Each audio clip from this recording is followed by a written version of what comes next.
ชินนกรสิริพันธ์นาเรื่องคติธรรมประจำโลกโมกกะธรรมกอบกลุ่มเต็มกว่าปวงประชา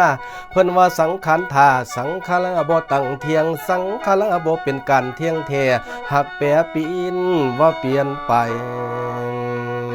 เพิ่นบอกไว้บ่ได้อยู่ยืนนานสังขารคนมันเป็นของเพพังละเปื่อยเพทั้งสิ้นตายแล้วดินถมหน้าบ่เห็นห้อยบ่เห็นหูปรูปกับดินตัวเสียงหนังเนื้อกะบ่ยังเอาดินเป็นที่ยังบ่หวังเพิ่งข้องไผบ่มีไผอาสาบัดหาเฮาตายแล้วแนวเขาปันไว้ให้ในกะลงแป้น4 แผ่นคุณยายเอ๋ยผู้เฮาตายบ่ฮู้เขาให้ว่าสิ่งของตัดผ้าให้มาให้โตตายพอได้นุ่งให้ไปหยังกะบ่ได้ไฟผัดไหม้จีเผายามเฮาตายไปแล้วห้ามไฟเอ้ยสายหยอง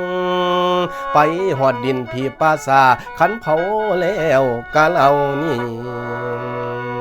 เหตุชะนี้เพิ่นจังได้ว่าสังขารเพิ่นว่าสังขารคนเฮาต่างกันโดยดำมีแต่เก็บป่วยไข้เก็บไปชราแก่ฝากพ่อแม่พี่น้องให้จำไว้แม่นหำฮอนให้จำไว้แม่นแน่เด้อพ่อแม่เอ้ยโอ้ยน้องโอ้ยละนาม